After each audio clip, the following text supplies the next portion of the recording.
adik-adik, selamat datang di channel YouTube saya, Hendriang 651. Nah, pada video ini kita akan membahas kisi-kisi ujian sekolah matematika untuk tingkat SMP tahun 2021. Ini adalah video yang ketiga, jadi sudah ada dua video sebelumnya yang juga sebaiknya kalian tonton, karena kita akan membahas soal-soal seperti apa sih yang keluar tahun ini. Simak terus videonya sampai selesai ya. Nah, bagi kalian yang belum subscribe channel ini, boleh kalian klik dulu subscribe-nya, karena subscribe itu gratis. Dan kalau kalian suka video ini, boleh kalian klik like-nya, atau kalian bagikan juga ke teman-teman kalian, supaya semakin banyak yang bisa belajar, dan semakin banyak yang sukses ujian sekolahnya. Oke, terima kasih. Baik anak-anak, kita lanjutkan pembahasan kisi-kisi yang ke-18. Masih soal pilihan ganda. Kali ini materinya tentang lingkaran. Indikatornya disajikan gambar seperti gambar ini. Peserta didik dapat menentukan besar sudut pusat jika diketahui besar sudut keliling atau sebaliknya. Nah, saya sudah buat soal seperti ini ya. Perhatikan gambar. Jadi ini adalah sebuah lingkaran. Nah, kamu perhatikan ada sudut ABD. Sudut ABD ini disebut sudut keliling karena titik sudutnya ada di keliling lingkaran. Nah, lalu ada sudut AOD. Nah, AOD ini disebut sudut pusat karena titik sudutnya ada di pusat lingkaran. Lalu ada juga sudut COD. COD juga sudut pusat karena sudut pusat titik sudutnya ada di pusat lingkaran. Antara sudut COD dengan sudut AOD ini disebut sudut berpelurus karena kalau kita satukan dia akan membentuk garis lurus yang besar sudutnya adalah 180 derajat gitu ya. Oke, soalnya seperti ini. Jika sudut, ini lambang sudut, jika sudut COD 70 derajat, maka sudut ABD nya berapa? Nah, sudut COD berarti sudut yang ini ya, sudut yang ini 70 derajat. Maka sudut ABD berarti ini yang ditanya. Nah, sudut ABD tadi adalah sudut keliling yang menghadap ke busur AD.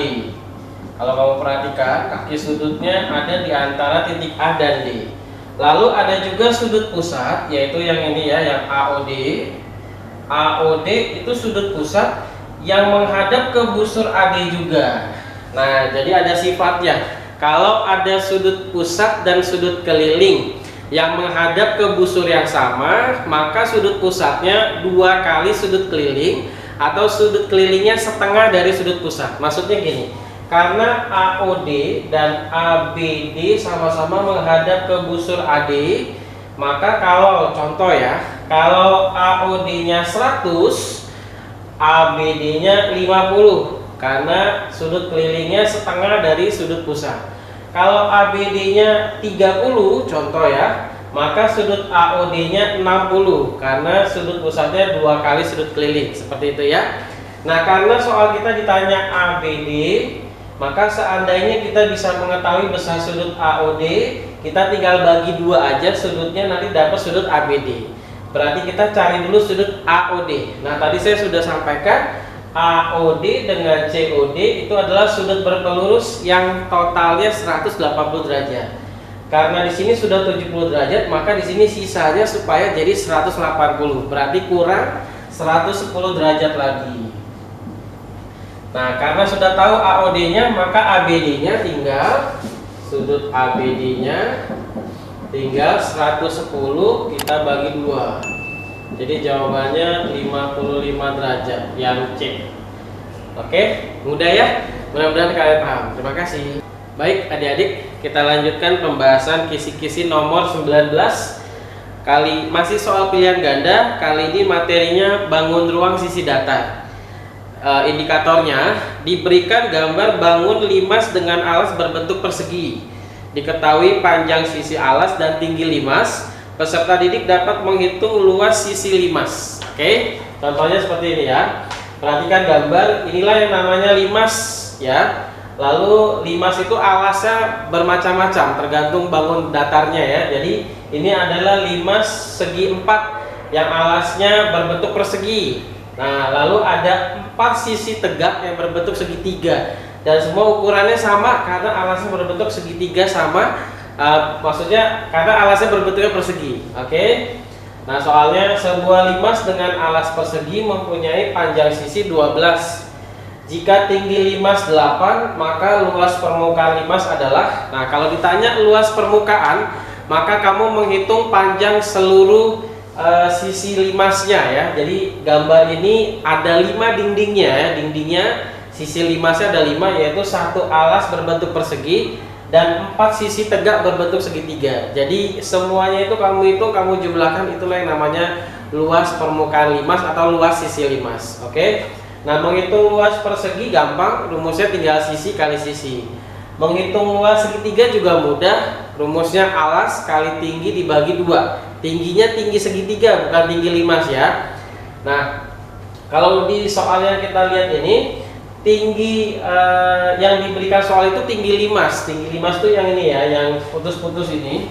Misalnya ini saya kasih nama O. Nah, garis putus-putus tegak ini OT itu tinggi limasnya. Inilah yang 8 cm. Sedangkan tinggi segitiganya yang ini nih, yang T, misalnya ini TP ya, misalnya P. Tinggi segitiganya yang TP.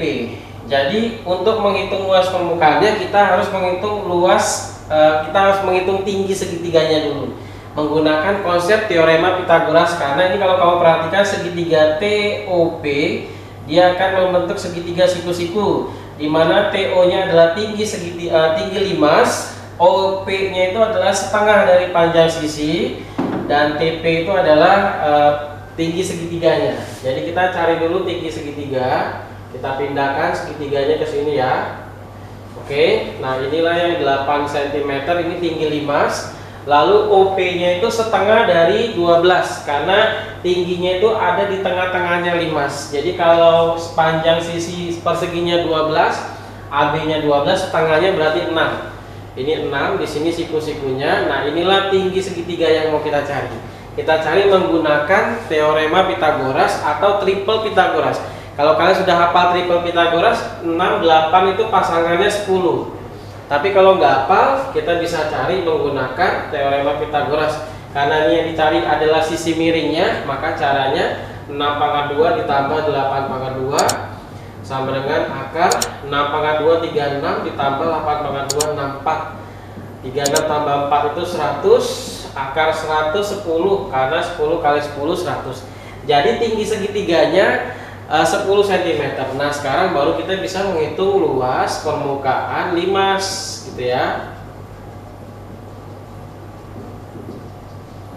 Nah, caranya adalah luas alas limas ya, luas alas ada 1 ditambah luas sisi tegak. Nah, karena ini limasnya berbentuk persegi, maka sisi tegaknya semua ukurannya sama. Berarti kita langsung kali 4 aja. 4 kali luas sisi tegak ya. Nah, oke. Karena alasnya berbentuk persegi, maka rumusnya adalah sisi kali sisi ditambah 4 kali luas sisi tegak. Sisi tegaknya berbentuk segitiga, berarti alas kali tinggi bagi 2. Ingat tingginya tinggi segitiga ya. Kita masukkan angkanya, berarti tinggal 12 kali 12 ditambah 4 kali alas segitiganya 12 juga dikali tinggi segitiganya 10 dibagi 2. Nah, 12 kali 12 144 ditambah, ini boleh kamu bagi dulu, 4 bagi 2 2, lalu 2 kali 12 24, 24 kali 10 240. Maka totalnya adalah 384 cm pangkat 2. Jawabannya yang C. Seperti itu ya cara mencari luas permukaan limas. Mudah-mudahan paham. Terima kasih.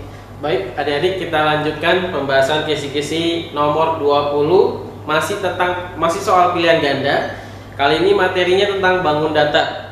Indikatornya diberikan gambar persegi panjang ABCD dan titik P di tengah-tengah sisi AB. Jika diketahui luas segitiga APC M cm persegi, peserta didik dapat menentukan luas segitiga ACD.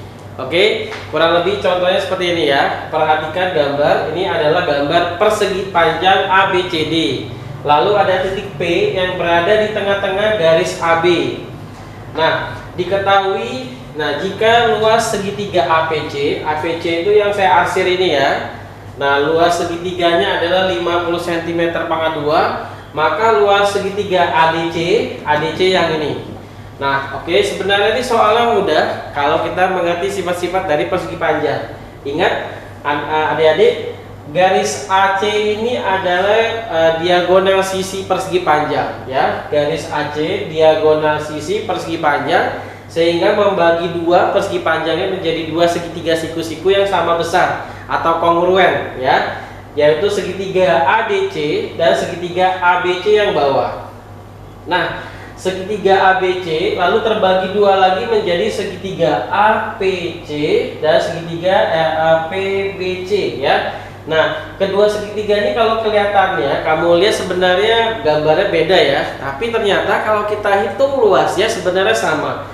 Karena luas segitiga APC itu kalau dihitung menggunakan rumus, maka rumusnya adalah alas kali tinggi bagi 2, di mana alas segitiganya adalah AP, tinggi segitiganya adalah BC. Tinggi itu selalu garis yang tegak lurus dengan alasnya ya, meskipun tingginya di sini, tapi untuk menghitung luas segitiga APC, alasnya sampai garis AP saja nggak apa-apa ya. Nah, itu untuk menghitung luas segitiga APC. Kalau kita mau menghitung luas segitiga PBC, caranya sama, alas kali tinggi bagi 2 juga, di mana alasnya adalah PB, tingginya juga BC.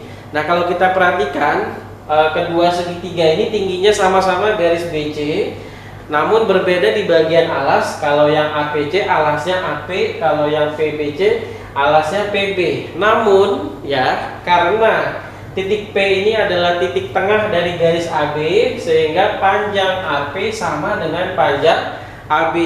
Karena panjang AP sama dengan panjang AB, otomatis luas segitiga APC sama dengan luas segitiga PBC, karena ukurannya sama, tingginya juga sama. Jadi kalau luas segitiga APC-nya 50, maka luas segitiga PBC-nya juga 50.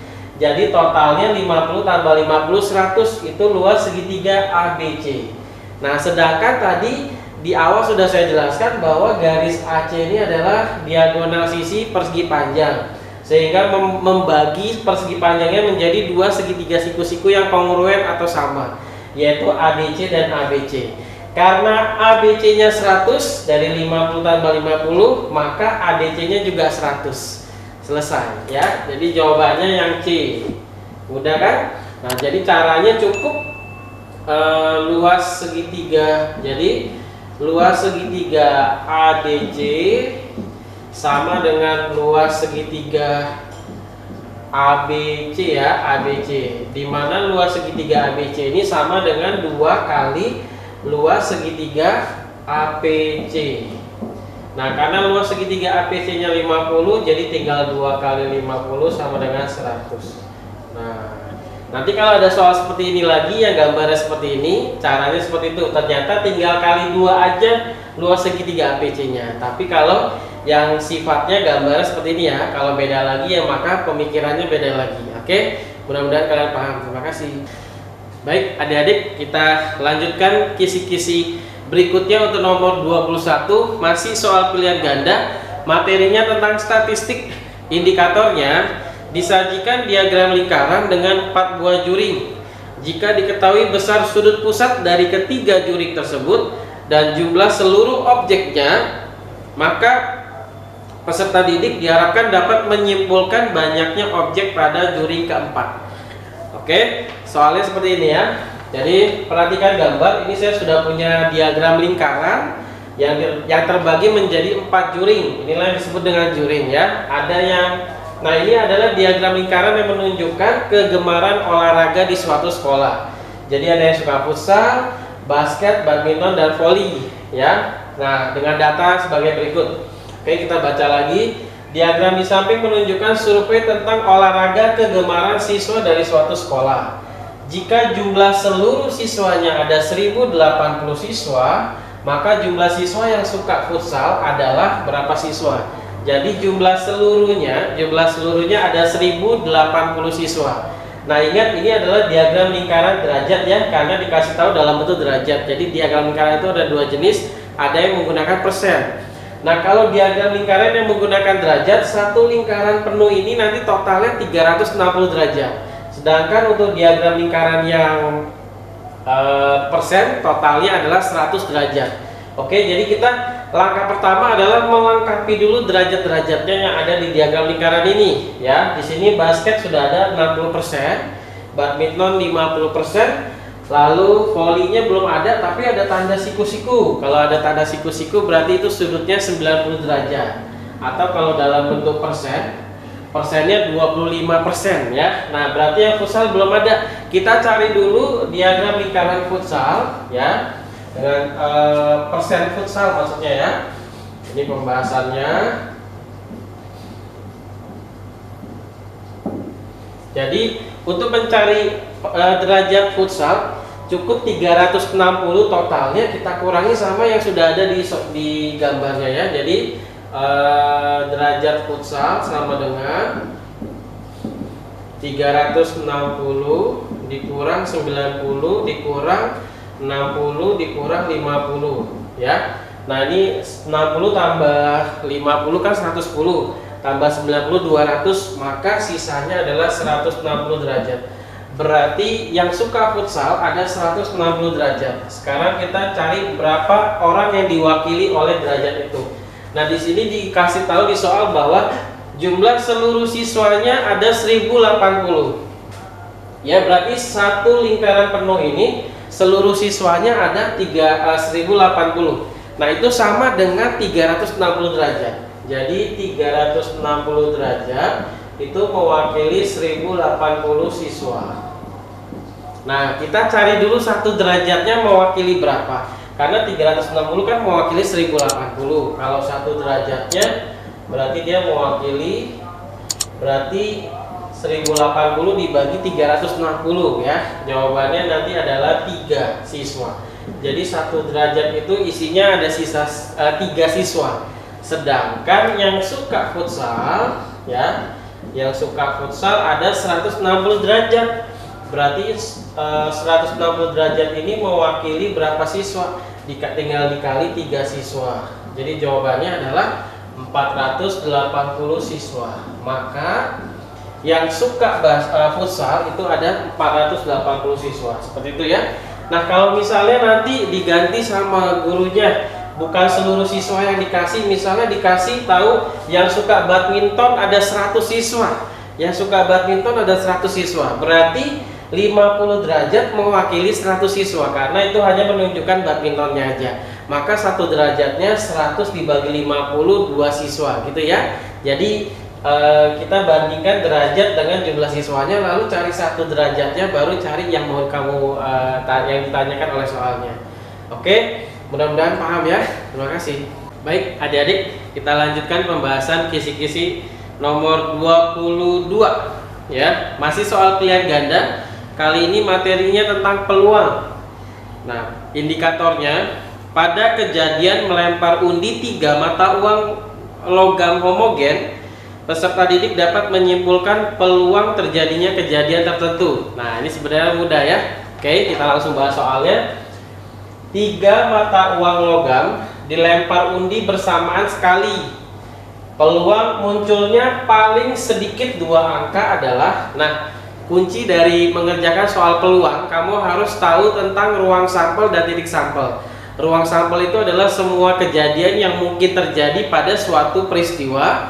Kalau titik sampel, peristiwa apa yang kamu inginkan untuk terjadi ya. Nah, di sini ada 3 mata uang logam dilempar bersamaan. Nah, kita bahas dulu ruang sampelnya ya. Kalau satu uang logam, maka kemungkinan kejadian yang terjadi hanya bisa muncul angka atau gambar ya, angka 1000-nya atau gambar misalnya gambar logamnya gitu ya. Nah, kalau 2 uang logam berarti angka gambarnya juga munculnya 2 kali, benar nggak? Ya, jadi angka gambar.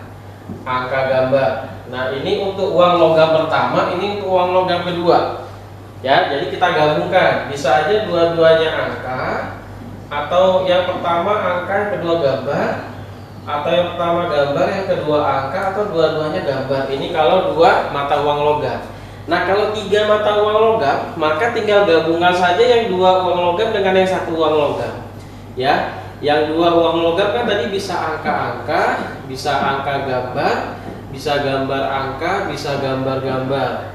Kita tambahkan dengan satu uang logam lagi. Satu uang logam tadi cuma bisa angka atau gambar.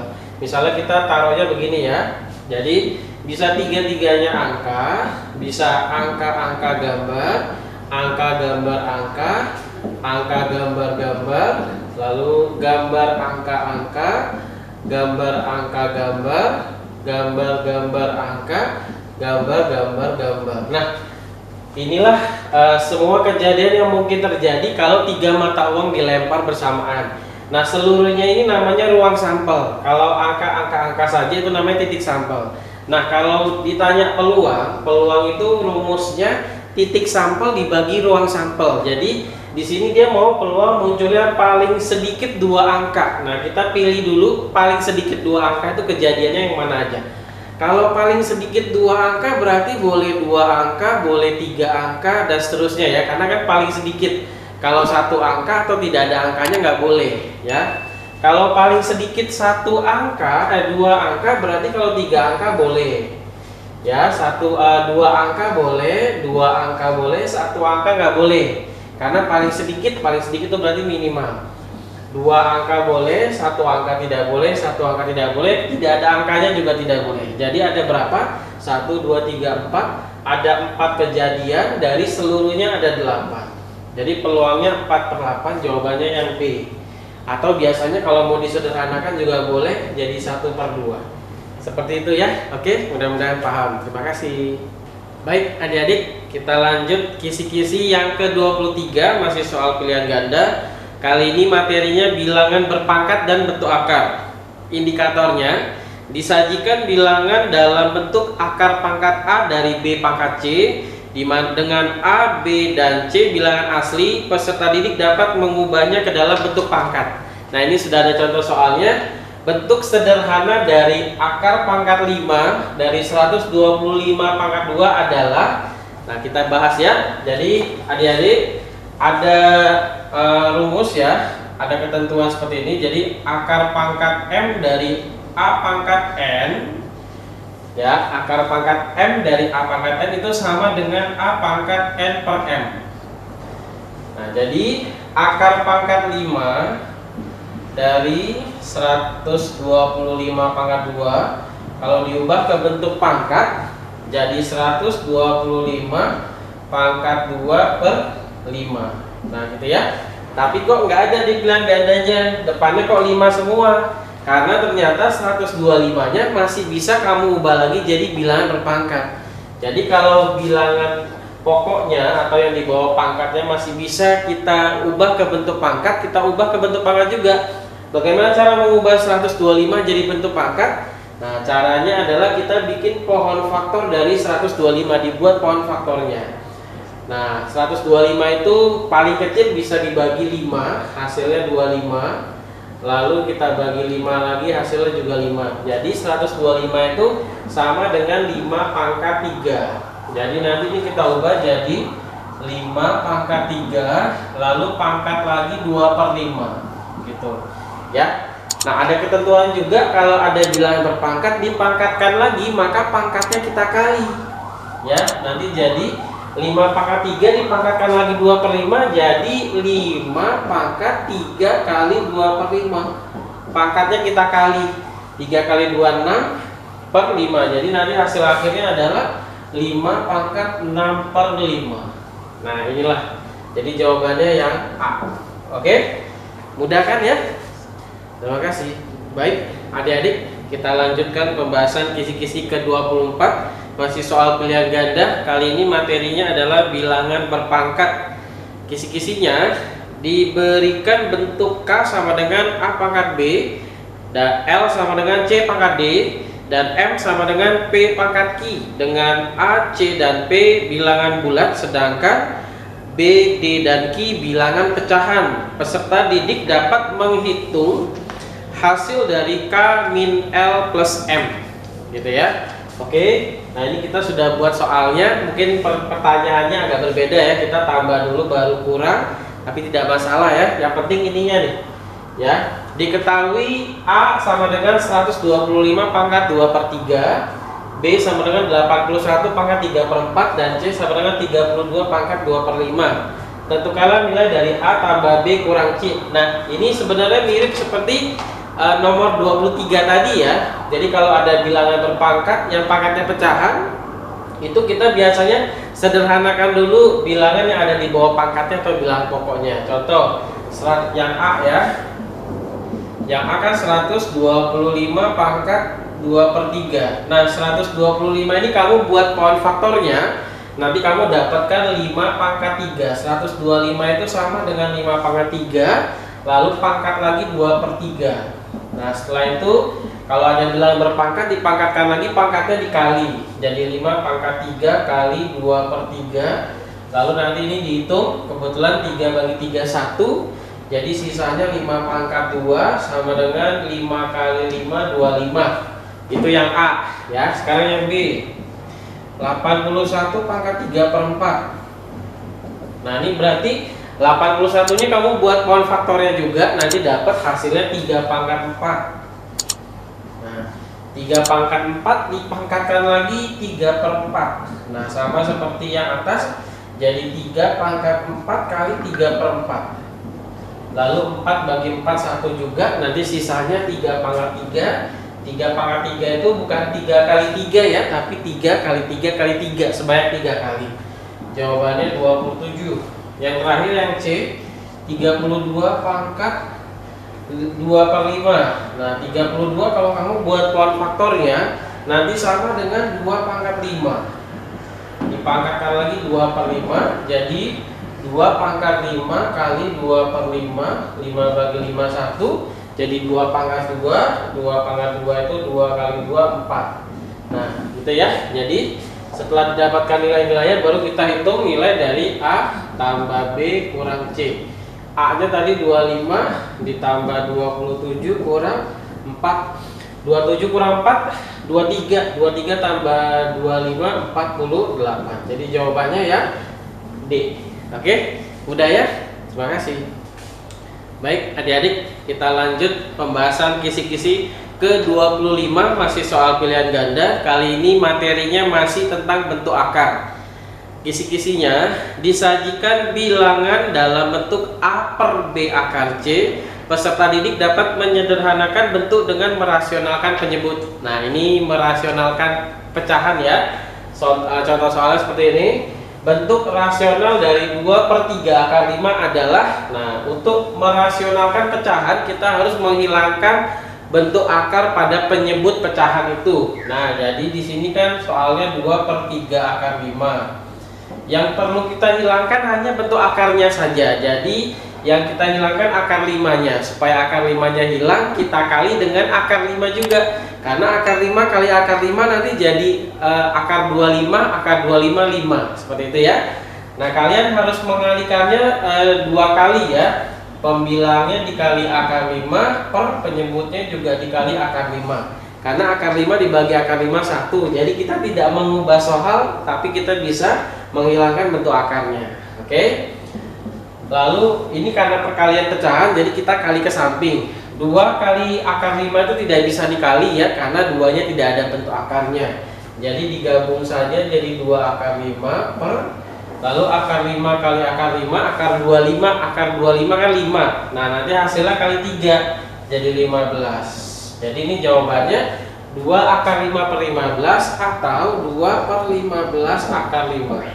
Selesai. Karena 2 per 15 itu tidak bisa disederhanakan. Jadi jawabannya D. Mudah sekali kan? Terima kasih. Baik adik-adik, kita lanjut pembahasan kisi-kisi ke-26, masih soal pilihan ganda. Kali ini materinya tentang persamaan kuadrat. Indikatornya diberikan 4 pemfaktoran bentuk kuadrat termasuk selisih 2 kuadrat. Peserta didik dapat menentukan hasil pemfaktoran yang benar. Nah, ini contoh soalnya ya. Perhatikan pemfaktoran persamaan kuadrat berikut ini. Di sini ada 4 pemfaktoran persamaan kuadrat. Kita disuruh pilih yang benar. Kita cek satu persatu yuk. Cara ngeceknya mudah sebenarnya ya. Ini kan persamaan kuadrat, ini faktornya. Cara ngecek pertama kalinya kamu tinggal kali depan dengan depannya dulu, X kali X, hasilnya harus yang paling depan juga, X kuadrat, bener ya. Lalu yang paling belakang dengan paling belakang, min 2 kali plus 5 itu min 10. Harus sama dengan yang paling belakangnya juga, tapi di sini min 5, berarti salah. Harusnya ini min 10 ya. Jadi yang pertama salah, gitu ya. Lalu yang kedua, X kali X, X pangkat 2 benar. Lalu min 6 kali plus 2 min 12 benar juga. Nah, sekarang ngecek tengahnya. Caranya tinggal kalau tadi min 6 nya dikali plus 2 untuk dapat yang belakang, untuk dapat yang tengah tinggal tambahin aja. Min 6 tambah 2, min 6 tambah 2 itu min 4. Nah, ternyata hasilnya min 4 juga, benar kan? Berarti yang kedua ini benar, seperti itu ya. Nah, terus kalau yang bentuknya hanya dua suku kayak gini ya, dari X kuadrat dia langsung konstanta, tidak ada yang BX nya, tidak ada tangannya, itu harus dalam bentuk pengurangan, harus dalam bentuk min seperti yang nomor 4. Kalau dalam bentuk plus itu dia nanti pefaktorannya beda lagi ya, tidak seperti ini. Jadi ini X kali X, X kuadrat, terus X plus 5 kali plus 5 plus 25 memang benar. Tapi kalau ini plus 5 ditambah plus 5 kan harusnya plus 10. Tapi di sini nggak ada angkanya, berarti salah ya. Nah, ini yang namanya selisih 2 kuadrat. Kita bisa juga mengeceknya menggunakan cara yang pertama dan kedua. X kali X, X pangkat 2, min 6 kali plus 6 min 36, min 6 tambah 6 0. Makanya di sini nggak ada tengahnya karena tengahnya 0. Jadi ini benar. Jadi yang benar adalah nomor 2 dan 4, jawabannya D. Mudah kan? Oke. Baik, kita lanjutkan kisi-kisi nomor 27, masih soal pilihan ganda. Materinya tentang grafik fungsi kuadrat. Indikatornya, disajikan sebuah grafik fungsi kuadrat, peserta didik dapat menentukan rumus fungsinya jika unsur yang diperlukan diketahui. Nah, ini contoh soalnya seperti ini ya. Grafik fungsi kuadratnya, perhatikan gambar. Jadi ini ada grafik fungsi kuadrat. Ini adalah titik min 2,0, yang ini titik 4,0. Kedua titik ini adalah titik potong kurva terhadap sumbu X. Syaratnya Y-nya sama dengan 0. Nah, kalau yang ini min 1, min 9, ini adalah titik puncak ya, atau titik belok fungsi kuadrat ini. Nah, di titik inilah fungsinya yang tadinya turun nanti naik lagi ya, ini namanya titik puncak atau titik belok. Koordinatnya 1, min 9. Nah, bagaimana sih cara mengetahui yang mana persamaan kuadrat yang tepat untuk grafik fungsi ini? Yang pertama, kamu bisa lihat dari titik beloknya. Titik beloknya kan lengkap ya, 1, min 9. Artinya X-nya 1, Y-nya min 9. Nah, kamu coba ambil salah satu pilihan ganda. Ini hanya untuk kalau tipe soalnya pilihan ganda. Kalau esai dia beda lagi caranya ya. Oke. Nah, Fx itu sama dengan Y ya. Fx sama dengan Y. Kalau X itu tetap X-nya. Jadi misalnya kamu mau milih jawaban A, berarti Y sama dengan X pangkat 2 dikurang 2X min 8. Kamu substitusikan, coba ganti Y-nya min 9 dan X-nya 1. Apakah sesuai? Berarti min 9 sama dengan X-nya jadi 1. 1 pangkat 2 dikurang 2 kali 1 kurang 8. Jadi min 9 sama dengan 1 pangkat 2, 1 dikurang 2 kali 1, 2. 1 kurang 2 min 1. Min 1 kurang 8 min 9. Ternyata hasilnya sesuai. Nah, karena bentuk persamaan kuadrat yang lainnya mirip persis angkanya dengan dia, hanya beda di lokasi min plusnya, maka kemungkinan besar yang benar hanya jawaban A. Karena untuk persamaan kuadrat yang lain angkanya sama, cuma beda di min plusnya. Otomatis perhitungannya itu kemungkinan besar tidak akan menghasilkan min 9 sama dengan min 9 lagi. Nah, untuk lebih yakin jawabannya memang yang A, kita bisa juga mengetahui apakah benar titik potong terhadap sumbu X-nya adalah min 2,4. Dengan cara syarat untuk titik potong kurva terhadap sumbu X adalah Y-nya sama dengan 0 ya, karena ini kan titik 4,0. Berarti bisa juga 0 sama dengan X pangkat 2 min 2X min 8. kita faktorkan persamaan kuadratnya, lalu kita cari akar-akarnya.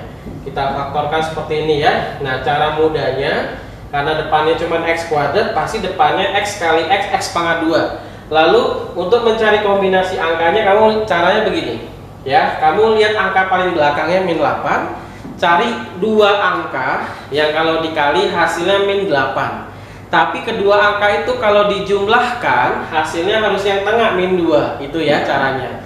Jadi cari yang kalau dikali min 8 tapi ditambah min 2. Jawabannya adalah min 4 dan plus 2. Karena min 4 tambah min 4 kali plus 2 min 8, min 4 tambah 2 min 2. Nah, ini faktornya, kita cari akarnya ya. X min 4 sama dengan 0 atau x tambah 2 sama dengan 0. Lalu kita pindah ruas jadi 0 tambah 4, karena ini min 4 pindah jadi tambah. 0 tambah 4, 4. Kalau yang ini plus 2 dipindah jadi min 2. 0 kurang 2 min 2. Jadi x nya min 2 sama 4. Ternyata sesuai juga, x nya min 2 sama 4. Jadi sudah dipastikan jawabannya yang A. Oke, seperti itu ya. Terima kasih. Baik, adik-adik, kita lanjut pembahasan kisi-kisi yang ke-28. Masih soal pilihan ganda. Kali ini materinya masih grafik fungsi kuadrat. Indikatornya diberikan gambar sketsa grafik, bisa memotong atau tidak memotong sumbu X, terbuka ke atas atau terbuka ke bawah. Peserta didik dapat menunjukkan sifat-sifat koefisien X kuadrat dan nilai diskriminan fungsinya. Oke, sudah ada contoh soalnya. Perhatikan grafik fungsi kuadrat fx sama dengan ax kuadrat tambah bx tambah c di bawah ini. Salah satunya contohnya bentuknya seperti ini ya. Ini adalah grafik fungsi kuadrat yang terbuka ke bawah dan memiliki titik potong dengan sumbu X di 2 titik. Nah, sebenarnya ada 4 kondisi ya. Saya akan sebutkan semuanya supaya kalian paham dan bisa menjawab tipe apapun yang nanti ditanyakan oleh guru kalian. Jadi tipe pertama seperti soal kita sekarang, terbuka ke bawah dan memiliki titik potong terhadap sumbu X di 2 titik. Nah, itu syaratnya koefisien X kuadratnya ya, A itu kan koefisien X kuadrat itu bernilai harus lebih dari 0, artinya harus positif, dan diskriminannya B kuadrat min 4AC nya kalau dihitung harus lebih besar dari 0. Itu syaratnya. Jadi kalau A nya lebih besar dari 0, D nya lebih besar dari 0, maka grafik fungsinya akan terbuka ke bawah dan memotong sumbu X di 2 titik. Nah, kalau grafik fungsi kuadratnya terbuka ke bawah tetapi tidak memiliki titik potong terhadap sumbu X seperti gambar kedua, itu berarti syaratnya A nya tetap lebih besar dari 0 karena terbuka ke bawah, tapi D nya lebih kecil dari 0 karena dia tidak mempunyai akar real sehingga tidak memiliki titik potong terhadap sumbu X. Gambarnya seperti yang kedua ini. Nah, kalau gambarnya terbuka ke atas, itu berarti A nya koefisien X kuadratnya lebih kecil dari 0 atau bernilai negatif. Dan kalau memiliki titik potong terhadap sumbu X seperti gambar kita ini, maka D nya lebih besar dari 0 ya. Atau gambar keempat, jika dia terbuka ke atas, maka A nya lebih kecil dari 0. Tetapi kalau tidak memiliki titik potong, artinya dia mengambang, tidak memotong kurva di sumbu X, maka D nya lebih kecil dari 0. Nah, berarti untuk gambar kita, karena terbukanya ke bawah, maka A nya lebih besar dari 0. Karena memiliki titik potong terhadap sumbu X dan sumbu Y, maka diskriminannya lebih besar dari 0 juga. Jadi jawaban yang tepat adalah yang C untuk gambar kita ini ya. Oke, diingat terus ketentuan yang ini. Terima kasih. Baik adik-adik, kita lanjutkan pembahasan kisi-kisi nomor 29. Masih soal pilihan ganda, kali ini materinya tentang transformasi. Indikatornya disajikan koordinat titik P, A, min B. Peserta didik dapat menentukan koordinat bayangannya jika direfleksikan terhadap suatu garis tertentu. Nah, contoh soalnya seperti ini ya. Koordinat bayangan titik A 5, min 2 jika direfleksikan terhadap garis Y sama dengan min 3 adalah. Nah, ini adalah soal tentang refleksi terhadap suatu garis. Nah, ada 2 macam refleksi terhadap suatu garis. Bisa terhadap garis X sama dengan, bisa terhadap garis Y sama dengan. Dua-duanya ada rumusnya. Nah, ini sudah saya sebutkan rumusnya, nanti bisa kalian sesuaikan ya. Bisa karena bisa aja ini nanti diganti menjadi X sama dengan berapa. Nah, kalau kita punya titik A, koordinatnya X, Y, direfleksikan terhadap garis X sama dengan K, maka bayangannya adalah 2K min X, Y. Jadi kalau terhadap garis X, maka yang berubah adalah X-nya, Y-nya tidak berubah. Nah, kalau titiknya A sama dengan X, Y direfleksikan terhadap garis Y sama dengan K, maka bayangannya adalah X, 2K min Y. Yang berubah adalah Y-nya. Oke, kita langsung coba ke soal kita. Titiknya adalah 5, min 2 direfleksikan terhadap garis Y sama dengan min 3. Berarti nanti bayangannya adalah 5-nya tidak berubah karena terhadap Y ya, yang berubah Y-nya. 2 kali K, K-nya yang mana sih ini? Ini K-nya, min 3. Jadi 2 kali min 3 dikurang Y. Kebetulan Y-nya juga ada min ya. Jadi min ini dari rumus. Kalau min yang ini memang koordinat Y-nya juga ada min. Jadi nanti ini min ketemu min. Gitu ya. Lalu A aksennya sama dengan 5, kita hitung 2 kali min 3, min 6. Lalu ini min ketemu min jadi plus karena tandanya sama. Jadi tambah 2, maka bayangannya adalah 5, min 2 tambah 4 min 6 tambah 2 min 4. Jadi koordinat bayangannya adalah 5, min 4. Jawabannya yang D. Oke, jadi tinggal aplikasikan rumusnya aja. Mudah ya? Terima kasih. Baik, adik-adik, kita lanjutkan pembahasan kisi-kisi yang ke-30. Ini adalah nomor terakhir untuk bagian ini ya. Untuk bagian 31 sampai 40 kita bahas di bagian video yang keempat di video yang lain. Oke. Materinya sekarang masih tentang transformasi. Di soalnya masih pilihan ganda ya. Indikatornya disajikan bangun datar persegi panjang ABCD, nama lainnya boleh diganti ya, yang terletak di kuadran 2. Peserta didik dapat menentukan bayangannya jika dirotasikan sejauh minus 90 derajat, 90 derajat atau 180 derajat dan berpusat di titik 0,0. Kemudian dilanjutkan dengan translasi A, B dengan A dan B adalah bilangan bulat. Nah, ini udah ada contoh soal yang seperti sesuai dengan indikatornya ya.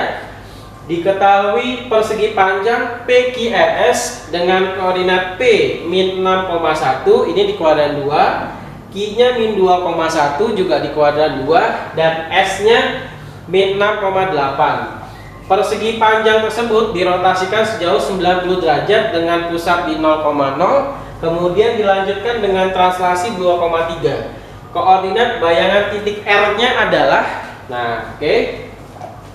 Kita lihat ya, ini ada persegi panjang PQRS, tapi hanya dikasih tahu 3 titik aja, yaitu P, Q, dan S. R-nya nggak ada, padahal R-nya yang ditanya. Maka kita harus mencari titik R-nya dulu ya, dengan cara menggambar dulu. Kita bikin koordinat bidang koordinatnya, lalu kita gambar ya. Ada min 6, ada min 2, ada 1 dan ada 8. Nah, oke. Kita gambar dulu koordinat titik P-nya, min 6,1. Min 6,1 berarti yang ini, X-nya min 6, Y-nya 1, inilah titik P. Lalu min 2,1, X-nya min 2, Y-nya 1, inilah koordinat titik Q. Lalu min 6,8, X-nya min 6, Y-nya 8, inilah koordinat titik S. Maka supaya jadi persegi panjang, titik R-nya harus ada di atas titik Q ya. Nah, dan sejajar dengan titik S. Jadi koordinat titik R-nya adalah min 2, min 8 supaya jadi persegi panjang PQRS. Oke. Nah, lalu sekarang kita udah tahu ya, koordinat titik R-nya adalah min 2,8. Nah, titik R ini dirotasikan sejauh 90 derajat. Seperti tadi di nomor 29 tentang refleksi, rotasi juga ada rumusnya. Sebenarnya hanya ada 3 macam rotasi ya terhadap pusat 0,0, yaitu dirotasikan sejauh 90 derajat, 180 derajat, 270 derajat. Nah, 270 derajat ini sama dengan minus 90 derajat ya. Nah, kalau A-nya X, Y dirotasikan sejauh 90 derajat, maka bayangannya adalah min Y, X. Kalau sejauh 180 derajat, maka bayangannya adalah min X, min Y. Kalau dirotasikan sejauh 270 derajat atau minus 90 derajat, maka bayangannya adalah Y, min X.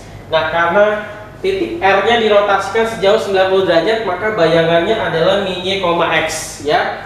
Ini adalah X-nya, ini adalah Y-nya. Berarti bayangan pertamanya adalah min Y, X berarti min 8 karena Y nya 8, X nya kan min 2, jadi min 8, min 2. Lalu ditranslasikan sejauh 2,3. Kalau translasi itu tinggal kita jumlahin aja, X nya ditambah dengan X, Y ditambah dengan Y. Jadi bayangan kedua R nya adalah tinggal min 8 tambah 2 ya, kalau translasi tinggal tambahin aja, lalu min 2 tambah 3. Maka bayangan akhir R nya adalah min 8 tambah 2 min 6, min 2 tambah 3 1. Jadi jawabannya adalah min 6,1. Jawabannya yang B.